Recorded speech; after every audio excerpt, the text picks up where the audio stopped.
Halo semua, pernah kepikiran nggak gimana caranya komputer itu bisa nyelesain masalah-masalah yang gede banget?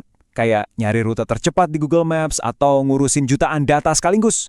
Nah, jawabannya itu ada di semacam game plan atau rencana permainan. Hari ini kita bakal bongkar sama-sama strategi cerdas di balik itu semua yang kita sebut strategi algoritmik. Oke, kita mulai dari pertanyaan ini ya.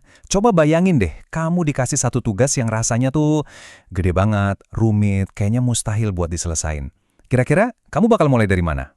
Nah, jawabannya itu ternyata bukan langsung loncat ke solusi, tapi dengan memecah masalah itu pakai sebuah rencana permainan yang rapi.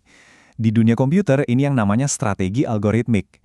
Jadi, ini bukan soal jawabannya apa, tapi gimana caranya kita nemuin jawaban itu.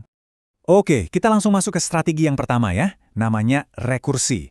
Atau biar gampang kita sebut aja metode cermin. Idenya tuh simpel tapi elegan banget. Kalau mau nyelesain masalah besar, coba deh selesaiin dulu versi mini dari masalah yang sama persis. Kalau mau sedikit teknis, rekursi itu intinya sebuah fungsi, atau ya serangkaian perintah gitu ya, yang manggil dirinya sendiri.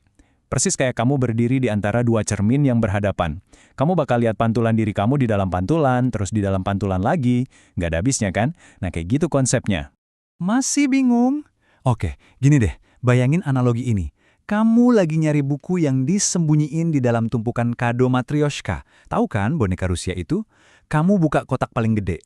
Ternyata isinya bukan buku, tapi kotak lain yang lebih kecil. Terus gimana? Ya kamu ulang lagi proses yang sama persis, buka kotak yang lebih kecil itu. Nah, itulah rekursi. Nah, biar proses buka kotak tadi nggak jalan terus-terusan sampai kiamat, rekursi itu butuh dua aturan main yang penting banget. Yang pertama namanya base case. Anggap aja ini tombol stopnya. Dalam contoh kita tadi, ini adalah momen pas kamu akhirnya nemuin bukunya. Yeay, berhenti! Yang kedua namanya recurrence relation. Ini aturannya buat terus jalan. Oke, kalau yang dibuka belum buku, lanjut lagi ke kotak berikutnya dengan cara yang sama. Oke, kita lanjut ke strategi berikutnya. Yang ini kepribadiannya beda banget. Kenalan yuk sama algoritma greedy, atau kita panggil aja si optimis yang gak sabaran. Filosofi hidupnya simple banget. Ambil pilihan terbaik sekarang juga. Urusan nanti, ya pikirin nanti. Kutipan ini pas banget ngegambarin si greedy.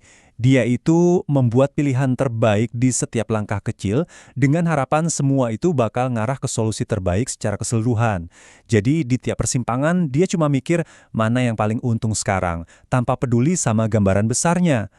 Jadi kelebihannya apa? Jelas algoritma ini cepat dan efisien banget, nggak pakai mikir panjang. Tapi ya di situ juga kelemahannya. Dia itu rabun jauh. Fokusnya cuma sama keuntungan yang ada di depan mata, dan sering banget ngabain gambaran besarnya. Pokoknya yang penting sekarang untung. Contoh paling gampangnya di kehidupan kita sehari-hari, ngasih uang kembalian. Coba bayangin kamu jadi kasir, terus harus ngasih kembalian Rp17.000. Nah, ini cara berpikir si greedy. Pertama, dia bakal nanya, pecahan duit paling gede yang bisa gue kasih apa ya? Jelas 10 ribuan? Oke, kasih. Sisanya jadi 7.000. Terus nanya lagi, sekarang pecahan paling gede berikutnya apa? 5 ribuan. Kasih lagi, sisa 2.000. Terakhir, ya udah kasih pecahan 2 ribuan. Beres. Cepet kan? Efektif. Tapi tunggu dulu. Disinilah jebakannya. Cara ini kan berhasil karena kita punya pecahan 10.000, 5.000, 2.000. Coba bayangin kalau misalnya kamu lagi nggak punya uang 5 ribuan. Pendekatan greedy ini bisa jadi gagal total. Nah, ini bukti nyata kalau pilihan yang kelihatannya paling bagus saat ini belum tentu jadi solusi terbaik secara keseluruhan. Dan masalah tadi membawa kita ke strategi terakhir yang bisa dibilang paling kuat dan paling pinter, pemrograman dinamis. Kalau si greedy tadi itu si optimis yang nggak sabaran, nah pemrograman dinamis ini kayak orang bijak yang selalu belajar dari pengalamannya. Pernah nggak sih ngerasa buang-buang waktu ngerjain hal yang sama berulang-ulang? Capek kan? Nah, ternyata komputer juga bisa kayak gitu loh, terutama pas ngejalanin rekursi yang simple. Dia bisa aja kejebak ngitung masalah kecil yang sama berkali-kali. Bedanya di mana? Jelas banget. Rekursi standar itu ibaratnya kayak orang pelupa. Dia bisa aja ngitung 5 tambah 3, terus nanti ditanya lagi dia ngitung lagi dari awal. Beda sama pemrograman dinamis, dia pinter. Sekali dia ngitung 5 tambah 3 hasilnya 8, dia bakal catat tuh. Jadi kalau ditanya lagi, dia tinggal lihat contekan. Nggak ada kerjaan double. Oke, kita tes kekuatannya ya. Tantangannya adalah, Coba hitung angka ke-100 dari deret Fibonacci. Itu loh, deret angka yang setiap angkanya adalah hasil jumlah dua angka sebelumnya. Jadi buat nemuin angka ke-100, kamu butuh angka ke-99 dan 98. Buat nemuin angka ke-99, butuh ke-98 dan 97, dan seterusnya. Ini masalah klasik yang bisa bikin rekursi biasa nangis, karena dia bakal ngitung ulang nilai yang sama jutaan kali. Dan hasilnya? Ceng jeng, kalau kamu coba pakai rekursi biasa, siap-siap aja komputer kamu ngeheng. Beneran, perhitungannya kebanyakan. Tapi kalau pakai pemrograman dinamis, jawabannya keluar dalam sekejap mata. Beda banget kan? Luar biasa. Jadi, apa sih saus rahasianya? Cuma satu kata, memorization.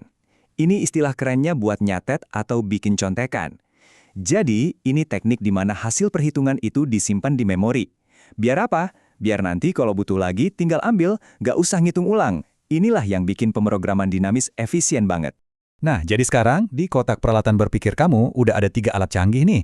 Ada rekursi, si metode cermin, ada greedy, si optimis nggak sabaran, dan ada pemrograman dinamis, si bijak yang punya catatan. Masing-masing punya kelebihan dan kekurangannya sendiri. Kita rangkum cepet ya, rekursi dengan jurus bagi dan taklukannya cocok banget buat masalah yang bisa dipecah-pecah jadi versi kecilnya. Terus si greedy, si pencari solusi instan, ini berguna kalau kamu butuh jawaban yang cukup oke lah dengan cepat. Dan terakhir, pemrograman dinamis, yang motonya, ingat hasil kerjamu, ini senjata pamungkas buat masalah rumit yang butuh satu jawaban paling optimal. Tentu aja, ini semua baru permulaan loh. Dari fondasi 3 strategi ini, kamu bisa lanjut nyelam lebih dalam lagi ke dunia yang seru banget. Kayak menganalisis seberapa ngebut sih sebuah algoritma, belajar struktur data yang lebih kompleks, dan yang paling penting, coba praktekin semua ini pakai bahasa pemrograman beneran.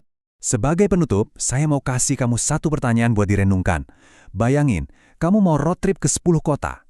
Kamu bakal pilih rute yang kelihatannya paling cepat di setiap belokan, kayak si greedy, atau kamu bakal ngeluangin waktu lebih buat ngerencanain satu rute yang udah pasti jarak totalnya paling pendek, meskipun mungkin di awal-awal ada jalan yang kelihatannya lebih muter. Pilihan yang kamu ambil itu pada dasarnya adalah pilihan strategi algoritmik. Coba dipikirin ya. Terima kasih sudah menyimak.